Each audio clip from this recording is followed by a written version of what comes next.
रानीपुर बाजार। रानीपुर बाजार में चाचा मुराद अली को उनके बड़े भाई फिदा ने एक जनरल स्टोर की दुकान खुलवा दी। फिदा साहब तो सर करीम भाई की मालवा टेक्सटाइल में टाइम कीपर थे ही, मगर बिजनेस में दिलचस्पी भी रखते।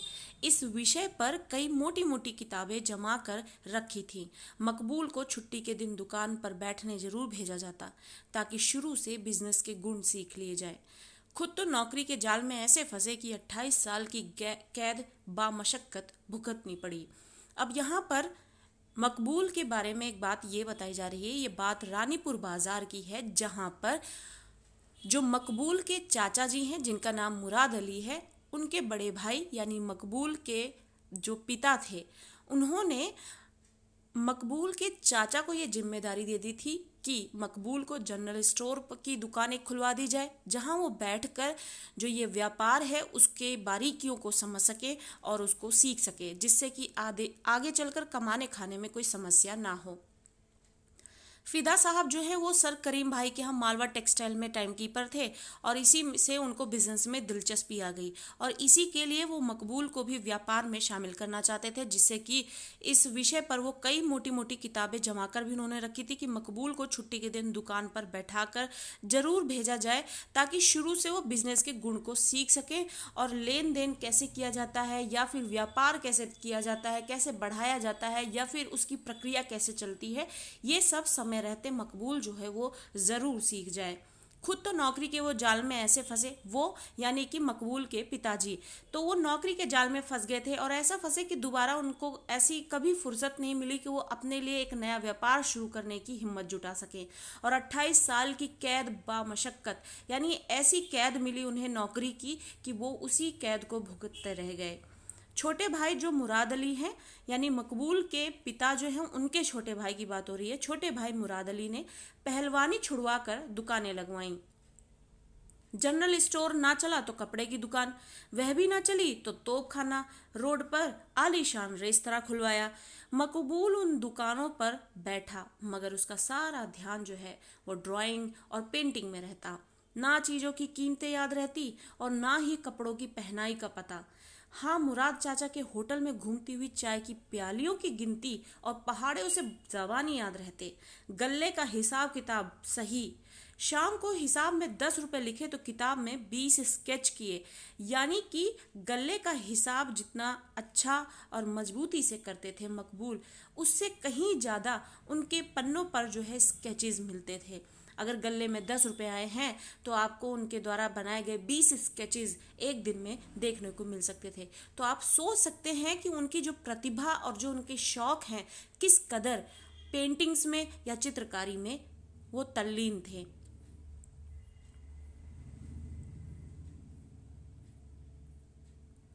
जनरल स्टोर के सामने से अक्सर घूंघट ताने गुजरने वाली एक मेहतरानी का स्केच, गेहूं की बोरी उठाए मजदूर की पेच वाली पगड़ी का स्केच, पठान की दाढ़ी और माथे पर सिजदे के निशान, बुर्का पहने औरत और बकरी का बच्चा।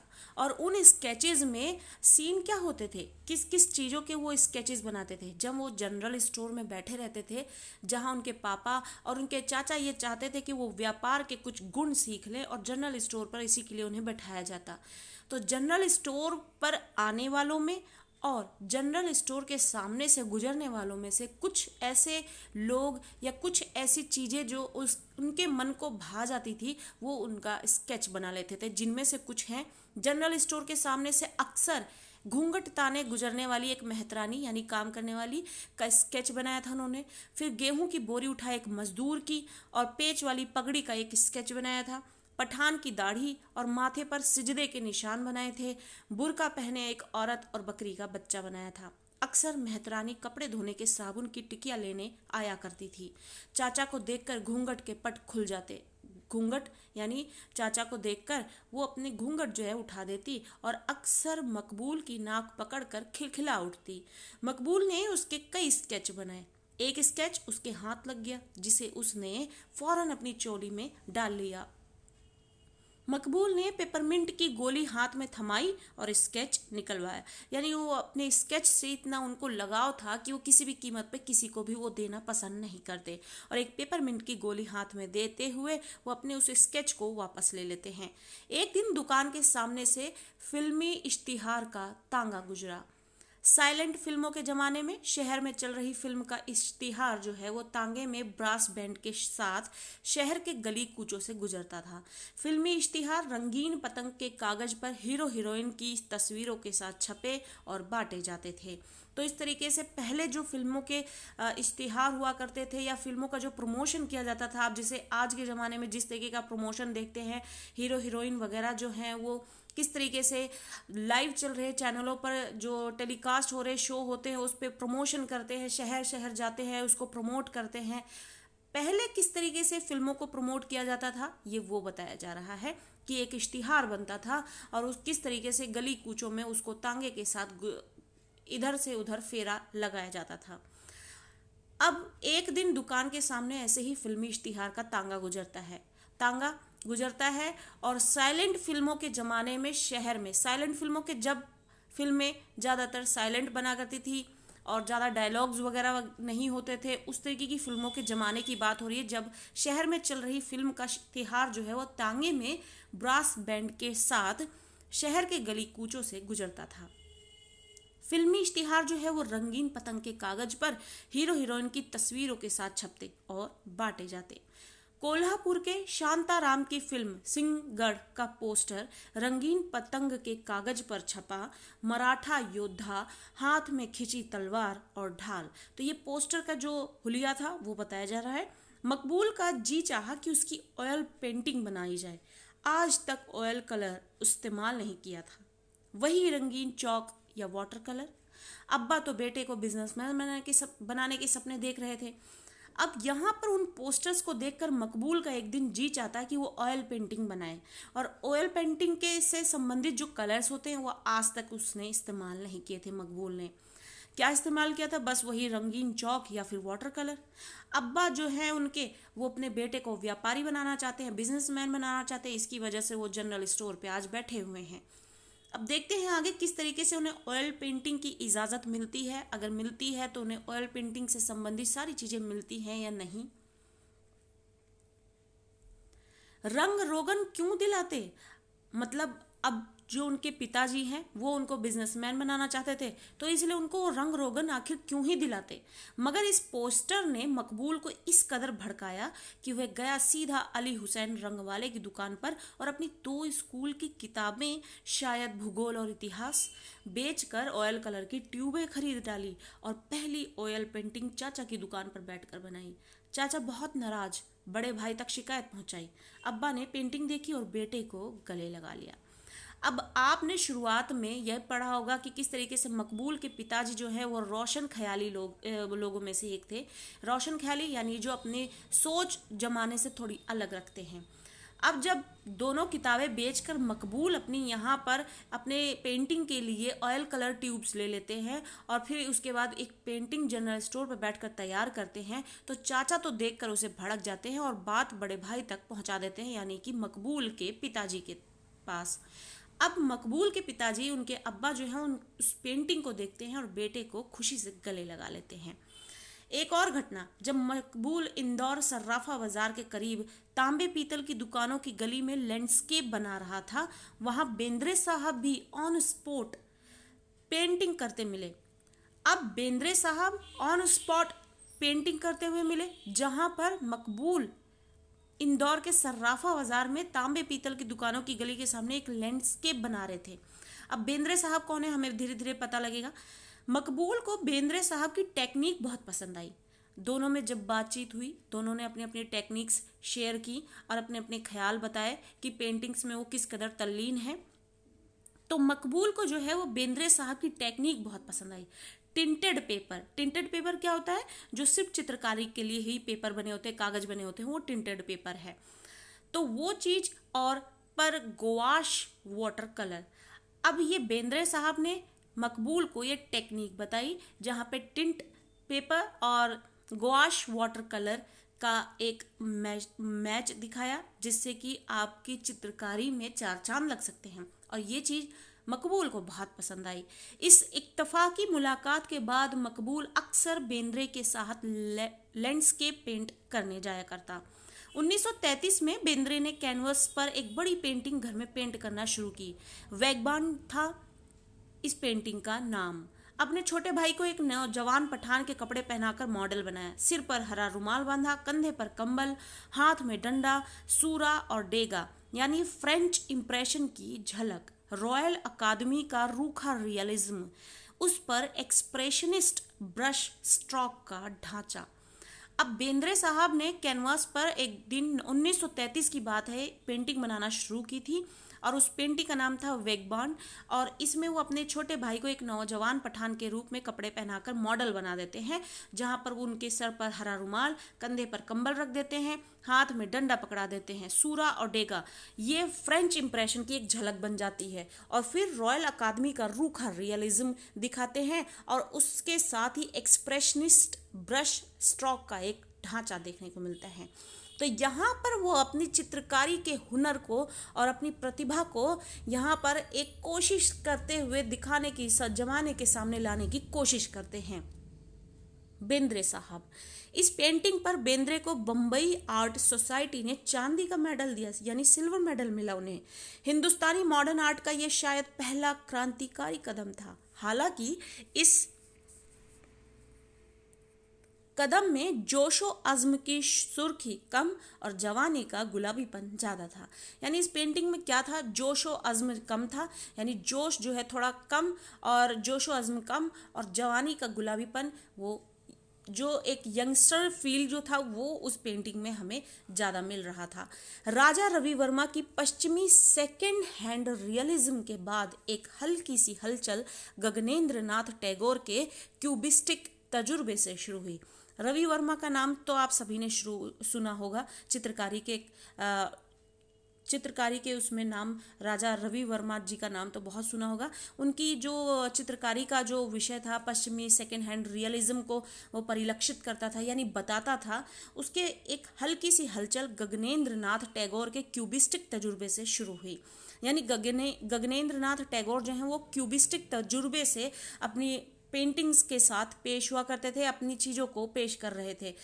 उसी का एक हलचल लिए हुए राजा रवि वर्मा सामने आए थे। बात आगे बढ़ी नहीं।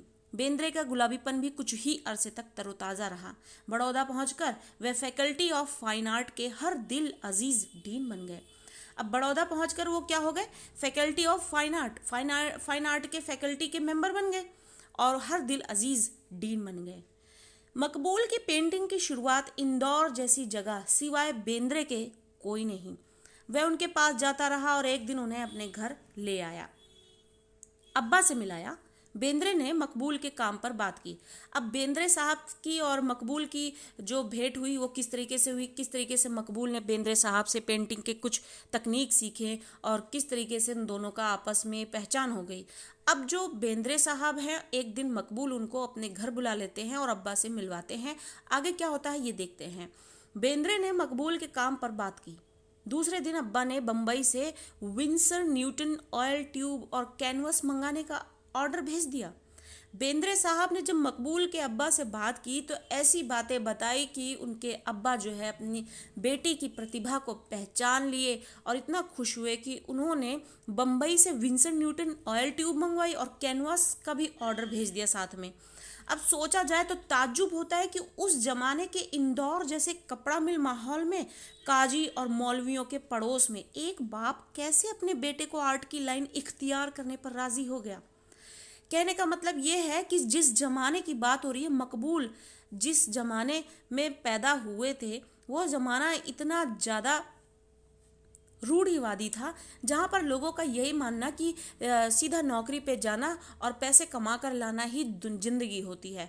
अब उसमें से बेटे का अगर चित्रकारी की ओर बढ़ जाना उनके लिए बिल्कुल भी स्वीकार्य नहीं होता था। अब इंदौर के कपड़ा मिल माहौल जैसे माहौल में रहना, ऊपर से आस पड़ोस में काजी और मौलवियों का रहना, किसी भी का भी एक बार उस पर सोच लेना जो है वाजिब हो जाता। लेकिन मकबूल के पिताजी ने एक बार भी यहाँ पर रोक नहीं लगाई और उन्होंने ये जान लिया कि मेरे बेटे की प्रतिभा किस और है। यहीं पर अगर उसका हाथ पकड़ लिया जाए, अगर उसकी प्रतिभा पहचान ली गई है, तो वो शायद आगे चल के जीवन में बहुत नाम कमा सकता है। और जिसे जैसा कि आज हम सभी जानते हैं कि उनका कितना नाम है। अब काजी और मौलवियों के पड़ोस में एक बाप कैसे अपने बेटे को आर्ट की लाइन इख्तियार करने पे, आप आज भी इसे रिलेट कर सकते हैं कि आर्ट की लाइन में आज भी अगर कोई बच्चा जाने की बात करता है तो माँ बाप जो हैं वो बहुत मतलब बिल्कुल राजी नहीं हो सकते कि वो आर्ट की लाइन में अपने बच्चे को आगे अग्रसर कर सके। उन्हें सीधा इंजीनियर और डॉक्टर से चाहिए। तो आप सोच सकते हैं कि उस वक्त पर भी ये आर्ट की लाइन इख्तियार एज अ शौक जो है, शौक की तरह लोग आर्ट अपने बच्चों को सिखाते थे, लेकिन कभी उसको अपनी जीविका कमाने खाने के लिए उसको एक साधन नहीं बना सकते थे, इसको एक जरिया नहीं समझ सकते थे। जबकि ये आर्ट जो है, अब जब उन्होंने इख्तियार करने पर राजी हो गए, जबकि ये आर्ट का शगल राजे महाराजों और अमीरों की अय्याश दीवारों की सिर्फ लटकन बना रहा।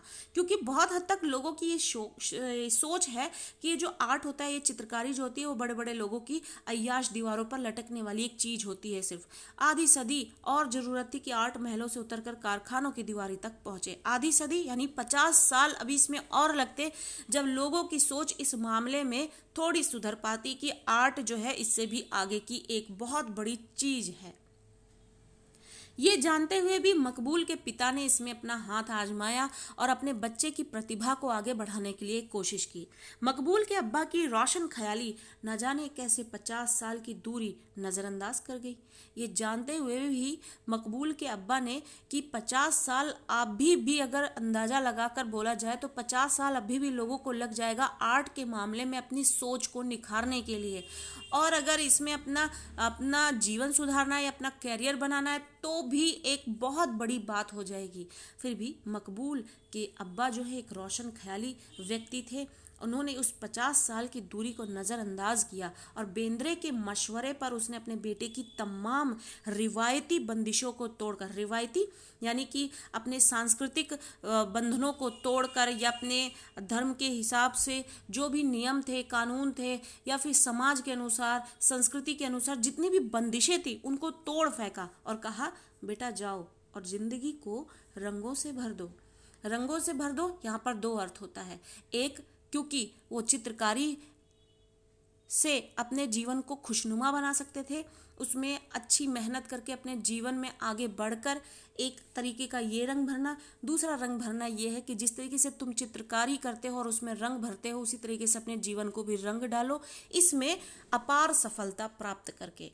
तो इस तरीके से थे ये मकबूल के जीवन की एक जुड़ी एक छोटी सी कहानी, जो उनको आज जो जिस तरीके से उनको सभी लोग जानते हैं, उसका एक हिस्सा जिन्होंने अपनी आत्मकथा में लिखा था और जो ये आपके पाठ्यक्रम से जोड़ा गया है, जिससे कि हर पढ़ने वाला बच्चा जो है इससे एक मोटिवेशन उसे मिल सके, एक प्रेरणा मिल सके, और वो भी अपने जीवन में ऐसी मेहनत करे, अपनी प्रतिभा को पहचाने और अपनी प्रतिभा को सही राह पर ले चले, सही मेहनत के साथ, ताकि वो भी अपने जीवन में अपना नाम कमा सके और अपनी प्रतिभा को एक पहचान दिला सके।